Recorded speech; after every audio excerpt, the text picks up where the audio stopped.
I'm on her side this time. Not because I didn't think it was sort of okay because comedians make jokes, but as a parent, as a mother, she's no dummy. She's going for the jugular, and I would too. I would too. As a mother, I would do it. You remember? Not that I would run with her, with McCain against, you know, Obama if I were her. But in this case, I identify with her rage against anybody who says a sexually implying joke about her daughter. You also stand up. Well, let's get broader then. You know, let's get broader. If this is really a concern of ours, let's take a look at our advertising and let's take a look at the kinds of things that we're seeing on television. I mean, if we're really going, if she's going to make that connection, I thought that connection was extremely thin.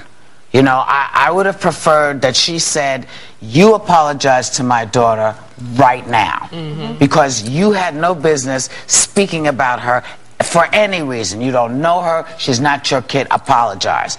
But when you then tie that into an acceptance of sexual perversity among young men, old men and young women, I thought it was a huge stretch, given that every fourth billboard on the highway has some woman like this.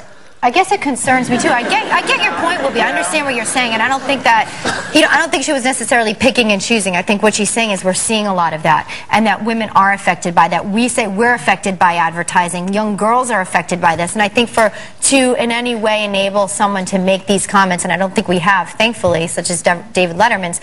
I think that it's wrong, and I think that because there is a face behind what was said, you know, you see those advertisements, it's really hard to pinpoint the person who actually created it and put it out there. David Letterman, by his own lips and words, he made a mistake. He stepped over the line. Right. But he's now being blamed for all sexual perversity. No, he didn't contribute. He made a mistake. There's a contributing is Hustler magazine. That's a contributing.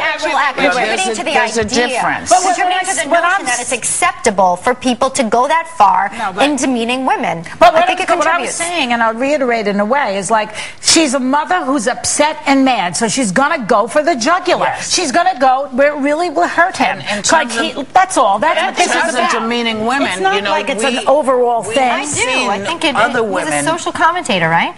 Who is? Letterman? No, he's a comic. He's a comedian. Do people listen to him and hear what he says, and does he affect people? I would say yes. I think there's responsibility there. There's also a room for a sense of humor also in all of this discussion. You know? Well, that's what I look at it still and go, I see what your intent is, but let's not get it wrong. They're both getting so much publicity from this. Even Sarah Palin is getting a lot of publicity for this. So is it that she's going after the jugular because she's a mother, or, you know, this is really putting her back in the forefront? I don't think this is not intentional. She didn't intend for someone.